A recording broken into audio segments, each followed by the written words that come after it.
പ്രിയപ്പെട്ട ദൈവമക്കളെ, ഈ ഒരു വർഷം മുഴുവനും പരിശുദ്ധ പിതാവ് ഫ്രാൻസിസ് മാർപ്പാപ്പ കരുണയുടെ വർഷമായിട്ട് നമ്മോട് ഉദ്ഘോഷിക്കുകയാണ്. കരുണയിൽ ആഴപ്പെട്ട ഒരു ജീവിതം നയിക്കണം, ആ കരുണയിൽ ആഴപ്പെട്ടുള്ള ഒരു ജീവിതം നയിക്കണമെന്ന് പരിശുദ്ധ പിതാവ് നമ്മെ ഓരോരുത്തരോടും ഓർമ്മിപ്പിക്കുകയാണ്. പുറപ്പാടിൻ്റെ പുസ്തകത്തിൽ 34 അധ്യായം 6-7 തിരുവചനങ്ങളിൽ വചനം ഇപ്രകാരം പഠിപ്പിക്കുന്നുണ്ട്. മോശയ്ക്ക് ദൈവം തന്നെ വെളിപ്പെടുത്തുന്നത് ഇപ്രകാരമാണ്. അവിടുന്ന് ഇപ്രകാരം ഉദ്ഘോഷിച്ചുകൊണ്ട് അവൻ്റെ മുൻപിലൂടെ കടന്നുപോയി.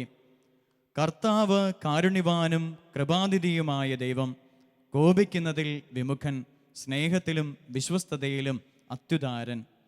പ്രിയപ്പെട്ടവരെ, ദൈവം തന്നെ മോശയ്ക്ക് വെളിപ്പെടുത്തി കൊടുക്കുന്നത് താൻ കാരുണ്യവാനായ ദൈവമാണ് എന്ന. ദൈവത്തിൻ്റെ സത്ത എന്ന് പറയുന്നത് അത് കരുണയാണ് എന്ന് തിരുവചനങ്ങൾ മുഴുവനും നമ്മെ പഠിപ്പിക്കുന്നുണ്ട്. ഉൽപ്പത്തി മുതൽ വെളിപാട് വരെ നമ്മൾ പരിശോധിക്കുമ്പോൾ തിരുവചനം നമ്മോട് ഉദ്ഘോഷിക്കുന്ന മറ്റൊന്നുമല്ല, ദൈവം കാരുണ്യവാനാണ് എന്നുള്ളതാണ്. പ്രിയപ്പെട്ട ദൈവമക്കളെ, ഉൽപ്പത്തിയുടെ പുസ്തകത്തിൽ നമ്മൾ 24 അധ്യായത്തിൽ നമ്മൾ കാണുന്നുണ്ട്. സ്വന്തം സഹോദരനായ ആബേലിനെ കൊന്ന് കായേൻ തൻ്റെ പാപ അവസ്ഥകളിലൂടെ കടന്നു പോകുമ്പോൾ ദൈവം അവനെ ശപിക്കുന്നതായിട്ട് നമ്മൾ കാണുന്നുണ്ട്. എന്നാൽ ദൈവത്തിൻ്റെ ശാപമേറ്റ ഈ കായേൻ ദൈവത്തിൻ്റെ മുൻപിലേക്ക് കടന്നു ചെന്ന് നിലവിളിച്ചുകൊണ്ട് ദൈവത്തിന് മുമ്പിൽ പറയുന്നുണ്ട്, ഈ ഭൂമി മുഴുവൻ്റെയും നടുവിലേക്ക് ഞാൻ താഴ്ന്നു പോകും, അത്രമാത്രം വേദനകൾ എൻ്റെ ജീവിതത്തിലേക്ക് കടന്നു വരുമെന്ന് ഈ കായേൻ ദൈവത്തിന് മുൻപിൽ നിലവിളിച്ച് പ്രാർത്ഥിക്കുന്നുണ്ട്. പ്രിയപ്പെട്ടവരെ, ഈ കായേൻ്റെ നിലവിളി കേട്ട് ദൈവം അവന് കൊടുത്ത ശിക്ഷ പിൻവലിക്കുന്നതും അവൻ്റെ നെറ്റിത്തടത്തിൽ ഒരു മുദ്ര പതിപ്പിക്കുന്നതും നമ്മൾ തിരുവചനങ്ങളിൽ കാണുന്നുണ്ട്. പാപത്തിൻ്റെ വഴിയിലൂടെ സഞ്ചരിച്ചുകൊണ്ട് ദൈവത്തിൻ്റെ കാരുണ്യത്തെ തള്ളിക്കളഞ്ഞ കായേൻ്റെ അരികിലേക്ക് കടന്നു ചെന്നുകൊണ്ട് മുദ്ര പതിപ്പിച്ച് തൻ്റേതാക്കി മാറ്റുന്ന ദൈവത്തിൻ്റെ കരുണയുടെ ആഴം ഉൽപ്പത്തിയുടെ ആരംഭത്തിൽ തന്നെ പ്രിയപ്പെട്ട ദൈവമക്കളെ നമ്മൾ കാണുന്നുണ്ട്. ഈ കരുണയുടെ ഒരു ജീവിതമാണ് നമ്മൾ ഓരോരുത്തരും നയിക്കേണ്ടത്. ദൈവം കാരുണ്യവാനാണ് എന്നുള്ള ആഴമായ ബോധ്യത്തിലേക്ക് നമ്മൾ ഓരോരുത്തരും കടന്നു വരണം. സങ്കീർത്തനങ്ങളുടെ പുസ്തകത്തിൽ 103 അധ്യായത്തിൽ 11 തിരുവചനത്തിൽ നമ്മൾ കാണുന്നുണ്ട്, ഭൂമിക്ക് മേൽ ഉയർന്നിരിക്കുന്ന ആകാശത്തോളം ഉന്നതമാണ് കർത്താവ് തൻ്റെ ഭക്തരോട് കാണിക്കുന്ന കാരുണ്യമെന്ന്. ഈ ഭൂമിക്ക് മേൽ ഉയർന്നു നിൽക്കുന്ന ആകാശത്തോളം ഉന്നതമാണ് ദൈവത്തിൻ്റെ കാരുണ്യമെന്ന് തിരുവചനം നമ്മെ ഓരോരുത്തരെയും പഠിപ്പിക്കുകയാണ്. പ്രിയപ്പെട്ട ദൈവമക്കളെ, നമ്മുടെ ജീവിതത്തിൽ ഓരോ ദിവസവും നമ്മൾ ഒത്തിരിയേറെ നൊമ്പരങ്ങൾ പങ്കുവെക്കുന്നവരാണ്. നമ്മുടെ വേദനകൾ നമ്മുടെ ജീവിതത്തിലേക്ക് കടന്നു വരുമ്പോൾ, ദുഃഖങ്ങൾ നമ്മുടെ ജീവിതത്തിലേക്ക് കടന്നു വരുമ്പോൾ, കുറവുകൾ നമ്മുടെ ജീവിതത്തിലേക്ക് കടന്നു വരുമ്പോൾ നാം ഓരോരുത്തരും പങ്കുവെക്കുന്ന വലിയൊരു വേദനയുണ്ട്. എന്നെ അറിയുന്ന ആരുമില്ല എന്ന്, എന്നെ സ്നേഹിക്കുന്നവൻ ആരുമില്ല എന്ന് നമ്മൾ പലപ്പോഴും പങ്കുവെക്കാറുണ്ട്. പ്രിയപ്പെട്ടവരെ, ഈ ലോകത്തിൻ്റെ വഴികളിലൂടെ സന്തോഷവും സമാധാനവും തേടി നമ്മൾ ഓരോരുത്തരും നടക്കുന്നുണ്ട്. പക്ഷേ നമ്മുടെ ജീവിതത്തിൽ അത് യഥാർത്ഥത്തിൽ അനുഭവിക്കുവാനായിട്ട് നമുക്ക് സാധിക്കുന്നുണ്ടോ എന്ന് നമ്മൾ ഓരോരുത്തരും പരിശോധിച്ച് നോക്കണം. വലതുകരം പറ്റി പറയാമോ? ഹല്ലേലൂയാം, ഹല്ലേലൂയാം.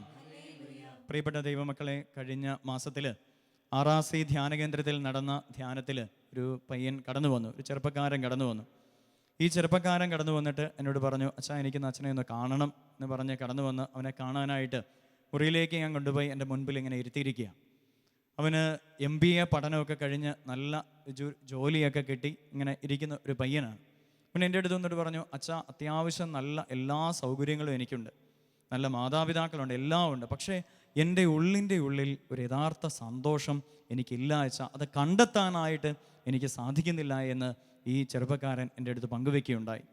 പ്രിയപ്പെട്ടവരെ, നമ്മുടെ ജീവിതത്തിൽ എന്തു തന്നെ ഉണ്ട് എന്ന് നമ്മൾ കരുതുന്നുണ്ടെങ്കിലും ഒരുപക്ഷെ നല്ലൊരു ഭാര്യ നമുക്കുണ്ടായിരിക്കാം, നല്ല ഒരു അപ്പൻ അമ്മ നമുക്കുണ്ടായിരിക്കാം, സഹോദരങ്ങൾ നമുക്കുണ്ടായിരിക്കാം, അല്ലെങ്കിൽ നല്ലൊരു ജോലി ഉണ്ടായിരിക്കാം, അത്യാവശ്യ സാമ്പത്തികമായിട്ടുള്ള ഉയർച്ച നമ്മുടെ ജീവിതത്തിലുണ്ടായിരിക്കാം.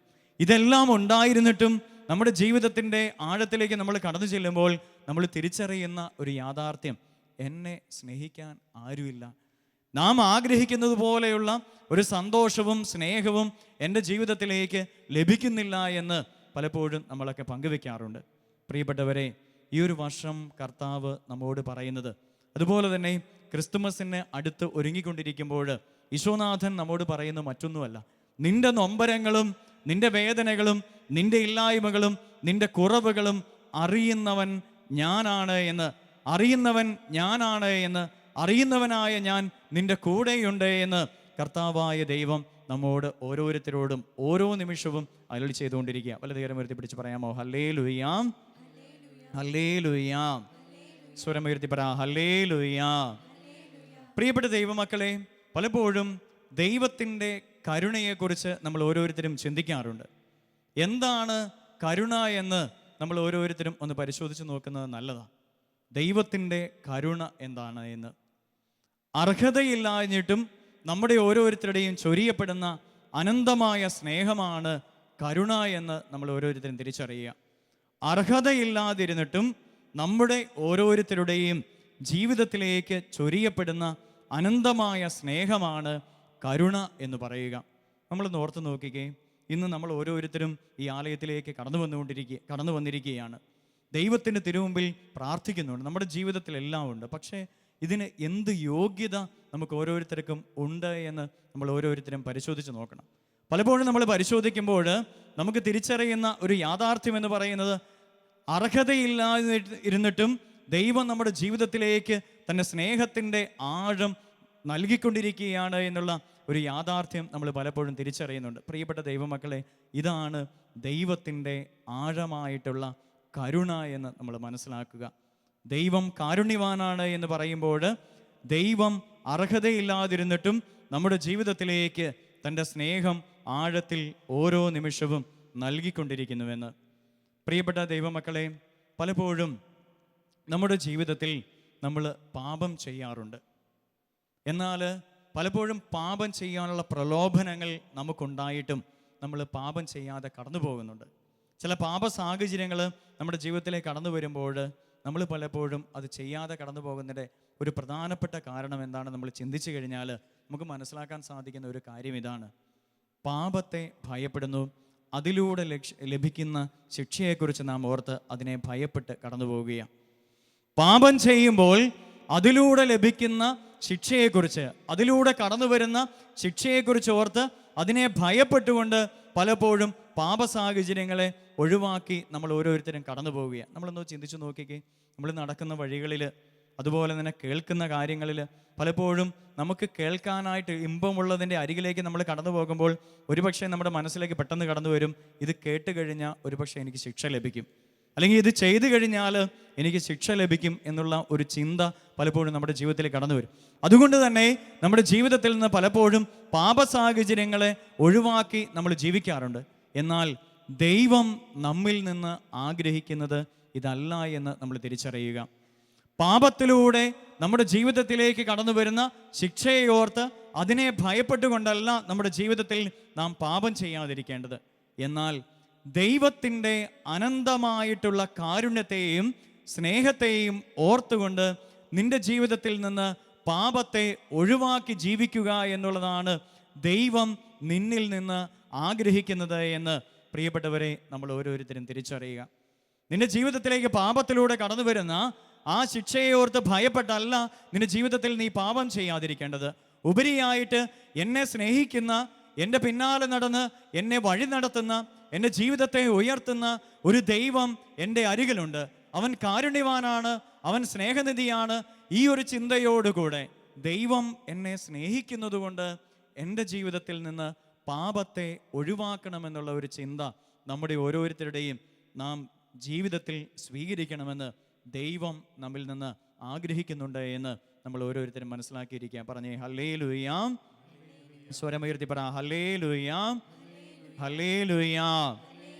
പ്രിയപ്പെട്ടവരെ, ഒരു നിമിഷം നമ്മളൊന്ന് പരിശോധിച്ച് നോക്കിക്കേ. ഉൽപ്പത്തി മുതൽ വെളിപാട് വരെ ഒന്ന് പരിശോധിച്ച് നോക്കിക്കഴിഞ്ഞു കഴിഞ്ഞാൽ നമുക്ക് കാണാൻ സാധിക്കുന്ന വലിയൊരു യാഥാർത്ഥ്യം എന്ന് പറയുന്നത്, നമ്മുടെ ഈ കാരുണ്യവാനായ ദൈവം നമ്മുടെ ജീവിതത്തിൻ്റെ പിന്നാലെ നാണം കെട്ട് നടക്കുകയല്ലേ എന്നൊന്ന് ഓർത്തു നോക്കി. ജീവിതത്തിലേക്ക് ധാരാളം അനുഗ്രഹങ്ങൾ അവിടുന്ന് വർഷിക്കുന്നുണ്ട്. അർഹതയില്ലായിരുന്നിട്ടും നിന്റെ ജീവിതത്തിലേക്ക് ഓരോ നിമിഷവും വേണ്ട ഓരോ കാര്യങ്ങളും അവിടുന്ന് നൽകിക്കൊണ്ടിരിക്കുന്നുണ്ട്. എന്നാൽ ആ കരുണയെ നമ്മൾ പിന്തള്ളിക്കൊണ്ട് ദൈവത്തിൽ നിന്ന് അകന്ന് നമ്മൾ ഓരോരുത്തരും പോകാറില്ലേ?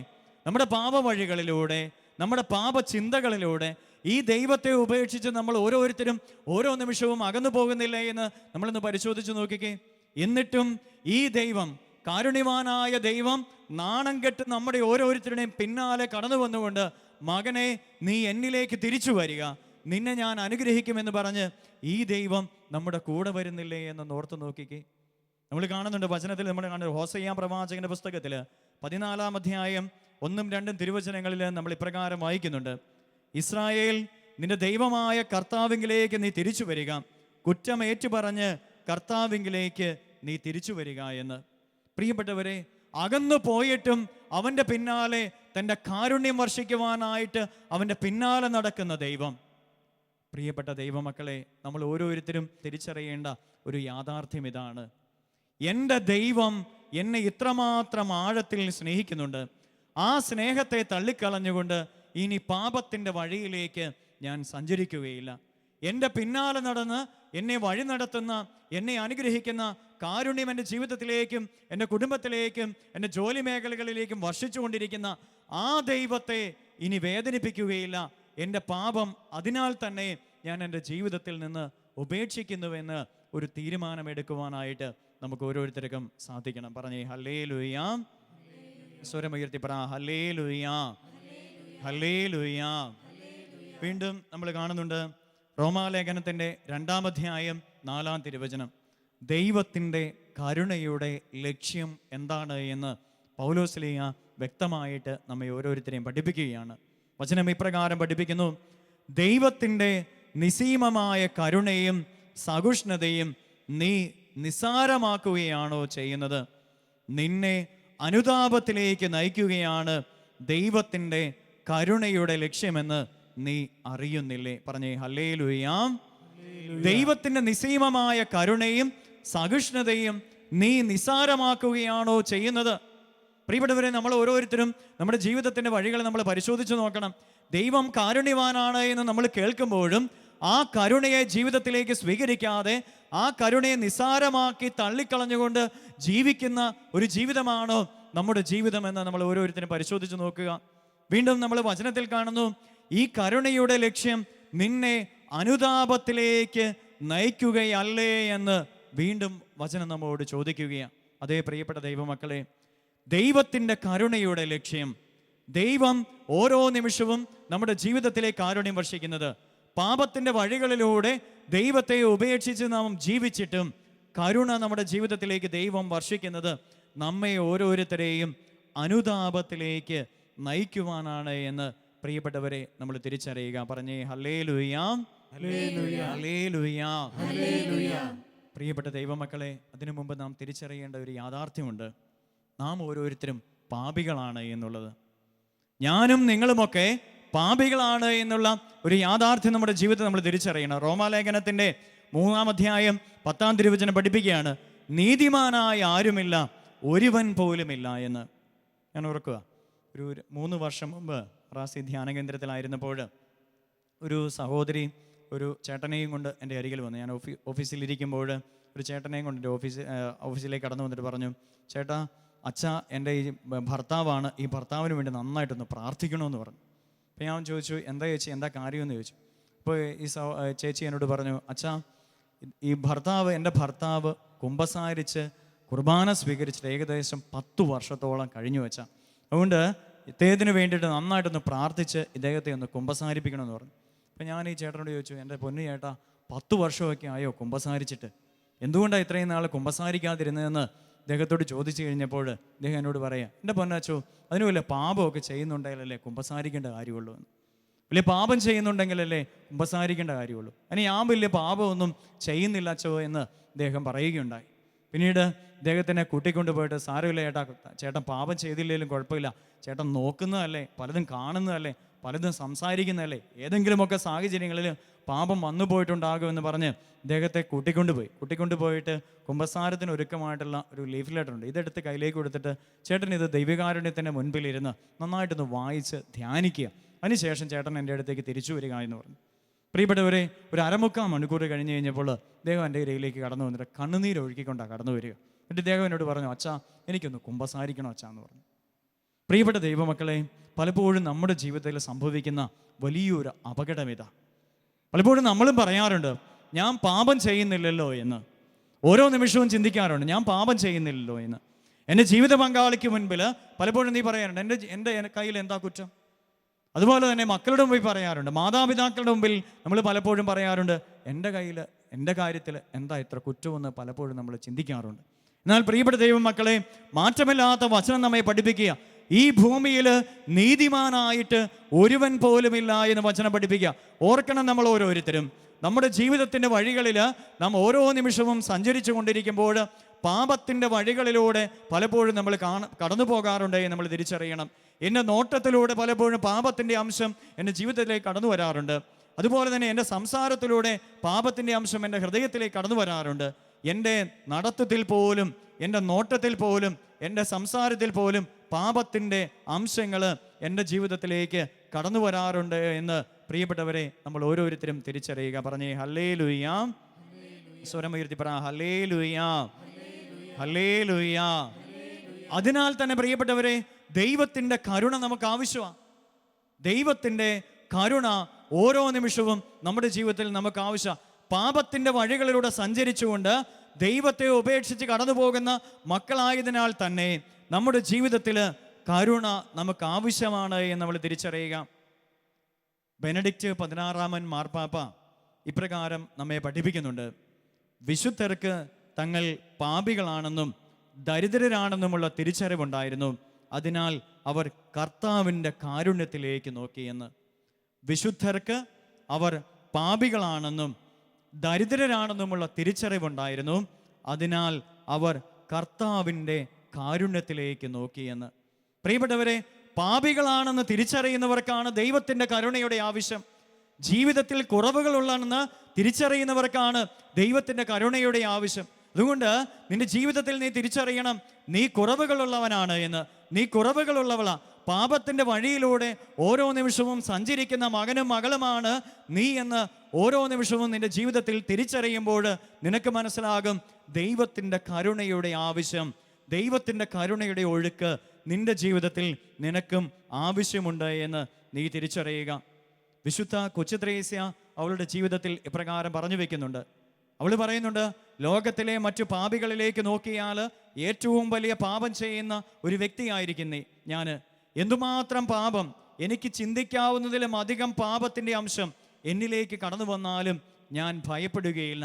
അനുതാപത്തോടെ എൻ്റെ പിതാവിൻ്റെ പക്കലേക്ക് ഞാൻ ഓടിച്ചെല്ലും, അവിടുന്ന് സ്നേഹത്തോടെ എന്നെ ചേർത്തണയ്ക്കുമെന്ന്. പ്രിയപ്പെട്ടവരെ, ഈ ഒരു മനോഭാവം നമ്മുടെ ഓരോരുത്തരുടെയും ജീവിതത്തിൽ ഓരോ നിമിഷവും നമ്മൾ സ്വീകരിക്കേണ്ടിയിരിക്കുന്നു. പാപത്തിൻ്റെ വഴിയിലൂടെ സഞ്ചരിക്കുന്ന ഒരു വ്യക്തിയാണ് ഞാനെന്ന് തിരിച്ചറിവുണ്ടാകുമ്പോൾ ദൈവത്തിൻ്റെ കാരുണ്യത്തിലേക്ക് നമ്മൾ ഓരോരുത്തരും ഓടിച്ചെല്ലുകയും ദൈവം നമ്മെ ഓരോരുത്തരെയും ചേർത്ത് നിർത്തുകയും ചെയ്യും. അപ്പോഴാണ് യഥാർത്ഥ സന്തോഷം നമ്മുടെ ജീവിതത്തിൽ നമുക്ക് ലഭിക്കുക. ഈ ലോകത്തിൽ നിന്നും വ്യക്തികളിൽ നിന്നും നമ്മൾ ഓരോരുത്തരും ആഗ്രഹിക്കുന്ന യഥാർത്ഥ സന്തോഷം നമുക്ക് ലഭിക്കുന്നത് ദൈവത്തിൻ്റെ പക്കലേക്ക് അനുതാപം നിറഞ്ഞ ഹൃദയത്തോടെ ഓടിച്ചെന്ന് കണ്ണുനീരൊഴുക്കുമ്പോൾ അവിടുന്ന് നമ്മെ ചേർത്തണയ്ക്കും. അപ്പോൾ നമുക്ക് യഥാർത്ഥ സന്തോഷവും സമാധാനവും ലഭിക്കുമെന്ന് നമ്മൾ ഓരോരുത്തരും തിരിച്ചറിയുക. പറഞ്ഞേ ഹല്ലേലൂയ, ഹല്ലേലൂയ, ഹല്ലേലൂയ. പ്രിയപ്പെട്ടവരെ, ഈ ഒരു കാഴ്ചപ്പാട് ഈ കാലഘട്ടത്തിൻ്റെ മക്കൾക്ക് നഷ്ടപ്പെട്ടു പോയിക്കൊണ്ടിരിക്കുക. ഞാൻ സഞ്ചരിക്കുന്ന വഴികളിൽ, ഞാൻ നോക്കുന്ന നോട്ടത്തിൽ, എൻ്റെ സംസാരത്തിൽ പോലും പാപത്തിൻ്റെ അംശം പതിയിരിപ്പുണ്ട് എന്നുള്ള ഒരു യാഥാർത്ഥ്യം ഈ കാലഘട്ടത്തിൻ്റെ മക്കൾക്ക് നഷ്ടപ്പെട്ടുകൊണ്ടിരിക്കുക. അതുകൊണ്ട് തന്നെ ദൈവത്തിൻ്റെ കാരുണ്യത്തിൽ ആഴപ്പെടുവാനായിട്ട് പലപ്പോഴും നമുക്ക് ഓരോരുത്തർക്കും സാധിക്കുന്നില്ല. പ്രിയപ്പെട്ടവരെ, ദൈവത്തിൻ്റെ കരുണയിൽ നിന്ന് നമ്മെ ഓരോരുത്തരെയും അകറ്റുന്ന ചില പാപങ്ങളുണ്ട്. അത് ജഡത്തിൻ്റെ പാപങ്ങളാണ് എന്ന് ഗലാത്യ ലേഖനത്തിൻ്റെ 6-ാം അധ്യായം 19-ാമത് തിരുവചനത്തിൽ പൗലോസ്ലീഹ വ്യക്തമായിട്ട് നമ്മെ ഓരോരുത്തരെയും പഠിപ്പിക്കുകയാണ്. ജഡത്തിൻ്റെ വ്യാപാരങ്ങൾ നമ്മെ ദൈവത്തിൻ്റെ കാരുണ്യത്തിൽ നിന്നും അകറ്റിക്കളയുമെന്ന് വചനം നമ്മെ ഓരോരുത്തരെയും പഠിപ്പിക്കുക. ജഡത്തിൻ്റെ വ്യാപാരങ്ങളെക്കുറിച്ച് വചനത്തിൽ ഇപ്രകാരം ഒന്നാമതായിട്ട് പറയാം, വ്യഭിചാരത്തിൻ്റെ ദുർഭൂതമെന്ന് വചനത്തിൽ പഠിപ്പിക്കുന്നുണ്ട്. പ്രിയപ്പെട്ടവരെ, ഈ കാലഘട്ടത്തിലുണ്ടല്ലോ കുഞ്ഞു മക്കൾ തുടങ്ങി പ്രായാധിക്യം എത്തിയവർ പോലും ചെന്നുപെടുന്ന, വീഴ്ച സംഭവിക്കുന്ന ഒരു മേഖല വ്യഭിചാരത്തിൻ്റെ മേഖല എന്ന് തിരിച്ചറിയുക. ഞാൻ ഓർക്കുക, ഒരു കഴിഞ്ഞ വർഷം അവിടെ ധ്യാനകേന്ദ്രത്തിൽ, RRC ധ്യാനകേന്ദ്രത്തിൽ ക്രിസ്ത്യൻ ധ്യാനം നടന്നുകൊണ്ടിരിക്കുന്ന അവസരത്തിൽ 6ാം ക്ലാസ്സിൽ പഠിക്കുന്ന ഒരു പെൺകുട്ടി എൻ്റെ അരികിലേക്ക് കടന്നു വന്നു. ഈ പെൺകുട്ടി ധ്യാനത്തിൻ്റെ 3ാം ദിവസം അരികിലേക്ക് കടന്ന് ഒത്തിരി പൊട്ടിക്കരഞ്ഞുകൊണ്ടാണ് കടന്നു വരിക. 6ാം ക്ലാസ്സിൽ പഠിക്കുന്ന ഒരു പെൺകുട്ടിയാണ്. പൊട്ടിക്കരഞ്ഞുകൊണ്ട് ഈ കൊച്ച അരികിലേക്ക് കടന്നു വന്നിട്ട് പറയുകയാണ്, അച്ഛൻ ഈ കഴിഞ്ഞ ദിവസം പറഞ്ഞ പാപത്തിൻ്റെ സകല മേഖലയിലൂടെയും കടന്നുപോയ ഒരു കുഞ്ഞാണ് ഞാനെന്ന് പറഞ്ഞ് ഈ കൊച്ച് പൊട്ടിക്കരയുകയാണ്. പ്രിയപ്പെട്ട ദൈവമക്കളെ, ഇന്ന് പലപ്പോഴും ഈ കാലഘട്ടത്തിൽ ഏറ്റവും കുഞ്ഞു മക്കൾ തുടങ്ങി അങ്ങേയറ്റത്ത് നിൽക്കുന്ന പ്രായാധിക്യം എത്തിയവർ പോലും പലപ്പോഴും ജഡത്തിൻ്റെ ദുരാശകൾക്ക് അടിമപ്പെട്ട് ജീവിക്കുന്ന അവസ്ഥകൾ ഉണ്ട്. യുവതീയുവാക്കന്മാരുടെ ഇടയിലും വിവാഹം കഴിഞ്ഞവരുടെ ഇടയിലും അതുപോലെ തന്നെ പ്രായമായവരുടെ ഇടയിലും ഈ ഒരു വ്യഭിചാരത്തിൻ്റെ ദുർഭൂതം പ്രവർത്തിക്കുന്നുണ്ട് എന്ന് നമ്മൾ തിരിച്ചറിയണം. പലപ്പോഴും നമ്മുടെ ഉള്ളിലേക്കും ഈ ഒരു യാഥാർത്ഥ്യം പലപ്പോഴും കടന്നു വരാറുണ്ട്. ഈ ഒരു അവസ്ഥ, ഈ ഒരു ചിന്ത പലപ്പോഴും നമ്മുടെ ജീവിതത്തിലേക്ക് കടന്നു വരാറുണ്ട്. ഈ കഴിഞ്ഞ ദിവസം ഒരു സഹോദരി കടന്നു വന്നിട്ട് പൊട്ടിക്കരഞ്ഞുകൊണ്ട് തൻ്റെ ജീവിത പങ്കാളിയുടെ അവസ്ഥയെക്കുറിച്ച് പങ്കുവെക്കുകയായിരുന്നു. പ്രിയപ്പെട്ടവരെ, അത് കേട്ട് കഴിഞ്ഞാൽ വിവാഹം കഴിഞ്ഞിട്ട് 8 വർഷമായി. ഈ 8 വർഷമായിട്ടും ഈ സഹോദരി പറയുമായിരുന്നു, ജീവിതത്തിൽ ഒരു സന്തോഷം ലഭിക്കുന്നില്ല അച്ഛാ. കാരണം ഓരോ ദിവസവും ജീവിത പങ്കാളി ഓരോ പെൺകുട്ടികളുമായിട്ട് ഇങ്ങനെ ബന്ധപ്പെട്ടുകൊണ്ടിരിക്കുക. അത് ഫോണിൽ റെക്കോർഡ് ചെയ്ത് വെച്ചിരിക്കുന്നു. ഫോണിൽ എൻ്റെ റെക്കോർഡിങ് കഴിഞ്ഞ് കഴിഞ്ഞപ്പോഴത്തേനും കമ്പ്യൂട്ടറിലെടുത്ത് സേവ് ചെയ്ത് വെച്ചിരിക്കുക. ഇത് കാണാനായിട്ടും കേൾക്കാനായിട്ടും ഇടയായ ഈ ജീവിത പങ്കാളി കടന്നു വന്നിട്ട് പറയുക, ഇനി ജീവിച്ചിരുന്നതിൻ്റെ കാര്യമില്ല അച്ഛാ, ഞാൻ മരിക്കാൻ പോവുകയാണെന്ന്. പ്രിയപ്പെട്ടവരെ, കുടുംബജീവിതത്തിലായാലും അതുപോലെ തന്നെ ഏകസ്ഥ ജീവിതത്തിലായാലും പലപ്പോഴും ചെറുപ്പക്കാരിലായാലും കടന്നു പോകുന്ന വഴികളിൽ ഈ ജഡത്തിൻ്റെ ദുരാശ, വ്യഭിചാരത്തിൻ്റെ ദുർഭൂതത്തിന് അടിമപ്പെട്ടു പോകുന്ന അവസ്ഥകൾ പലപ്പോഴുമുണ്ട്. അതുപോലെ തന്നെ രണ്ടാമതായിട്ട് പറയുന്നുണ്ട് അശുദ്ധി, ദുർവൃത്തി, സ്വയംഭോഗവും സ്വവർഗഭോഗവും അതുപോലെ ഇൻ്റർനെറ്റിൻ്റെ ദുരുപയോഗങ്ങൾ, മൊബൈൽ ഫോണിൻ്റെ ദുരുപയോഗങ്ങൾ ഇന്ന് വർദ്ധിച്ചു വന്നുകൊണ്ടിരിക്കുക. ഇൻ്റർനെറ്റിലൂടെ കാണരുതാത്തത് മുഴുവനും കണ്ടുകൊണ്ട് ജീവിക്കുന്ന യുവത്വങ്ങൾ ഇന്ന് വർദ്ധിച്ചു വന്നുകൊണ്ടിരിക്കുക. ഓരോ ദിവസവും തീരുമാനങ്ങൾ എടുത്തിട്ടും അത് ഉപേക്ഷിക്കാൻ പറ്റാതെ വീണ്ടും വീണ്ടും ആവർത്തിച്ച് കണ്ടുകൊണ്ട് കടന്നു പോകുന്ന യുവത്വങ്ങൾ ഇതിലൂടെ തൻ്റെ ശരീരത്തിൻ്റെയും ആത്മാവിൻ്റെയും പരിശുദ്ധി നഷ്ടപ്പെടുത്തുന്നുണ്ട്. പ്രിയപ്പെട്ടവരെ, നമ്മളും പരിശോധിക്കണം, ഇതുപോലെ അശുദ്ധിയും ദുർവൃത്തിയും എൻ്റെ ജീവിതത്തിലേക്ക് കടന്നു വരുന്നുണ്ടോ എന്ന്. അതുപോലെ തന്നെ മോശമായിട്ടുള്ള വസ്ത്രധാരണം, അശുദ്ധിയും ദുർവൃത്തിയും അത് മോശമായിട്ടുള്ള വസ്ത്രധാരണത്തിലൂടെ നമ്മുടെ അരികിലേക്ക് കടന്നു വരുന്നുണ്ടോ എന്ന് നമ്മൾ മനസ്സിലാക്കണം. ഒരു 3 ആഴ്ച മുമ്പ് കേരളത്തിൽ ഒരു സ്ഥലത്ത് പോയി കഴിഞ്ഞപ്പോൾ, സ്ഥലത്തിൻ്റെ പേര് പറയുന്നില്ല, ഒരു സ്ഥലത്ത് പോയി കഴിഞ്ഞപ്പോൾ അവിടെ ഞാനും എൻ്റെ കൂട്ടത്തിലുണ്ടെന്ന അച്ഛന്മാരും കൂടെ മരുന്ന് മേടിക്കാനായിട്ട് ഒരു മെഡിക്കൽ സ്റ്റോറിന് മുമ്പിൽ ഇങ്ങനെ വണ്ടി നിർത്തിയിട്ടിരിക്കുക. ഈ വണ്ടി നിർത്തിയിട്ടിരുന്ന് കഴിഞ്ഞപ്പോൾ ഒരമ്മ തൻ്റെ മകളെയും കൊണ്ട് അതിൽ നടന്നുപോയി. ഒരു 10, 16, 17 വയസ്സുള്ള ഒരു മകളെയും കൊണ്ട് അമ്മ കടന്നു പോവുകയാണ്. പ്രിയപ്പെട്ടവരെ, ഈ മകൾ ഇട്ടിരിക്കുന്ന വസ്ത്രം മുട്ടിൻ്റെ മേളേക്കുള്ള, മുട്ടിൻ്റെ താഴേക്കല്ല, മുട്ടിൻ്റെ മുകളിലേക്ക് ഇട്ടിരിക്കുന്ന ഇത് കണ്ടുകൊണ്ട് അവിടെ അടുത്ത് നിന്ന് ചെറുപ്പക്കാർ പറഞ്ഞ ചില കമൻറ്റ് എന്നെ ഒത്തിരി വേദനിപ്പിക്കുകയുണ്ടായി. ഈ പറഞ്ഞ കമൻറ്റ് ഈ പെൺകുട്ടിയെക്കുറിച്ചല്ല, ആ പെൺകുട്ടിയെ കൊണ്ടുപോയ അമ്മയെക്കുറിച്ചാണ്. ഇത് കേട്ട് കഴിഞ്ഞപ്പോൾ ആദ്യം ഞാൻ വിചാരിച്ചു, ഈ ചെറുപ്പക്കാർക്കും അമ്മയും പെങ്ങന്മാരും ഒക്കെ ഇല്ലേ എന്ന് ചിന്തിക്കുകയുണ്ടായി. പിന്നീട് ചിന്തിച്ചു കഴിഞ്ഞപ്പോൾ പ്രിയപ്പെട്ടവരെ, അവർ പറഞ്ഞതിൽ എന്താ തെറ്റെന്ന് മനസ്സിലാക്കുകയാണ്. കാരണം തൻ്റെ 17 വയസ്സുള്ള ഈ പെൺകുട്ടിയെയും കൊണ്ട് ഈ അമ്മ നടന്നു പോകുന്നത് അത് പലപ്പോഴും കാണരുതാത്ത ചില കാഴ്ചകൾ മറ്റുള്ളവർക്ക് നൽകിക്കൊണ്ടാണ്. ആ അമ്മയെക്കുറിച്ച് ആ ചെറുപ്പക്കാർ പറഞ്ഞ വാക്കുകൾ ഇവിടെ പറയുന്നില്ല ഞാൻ.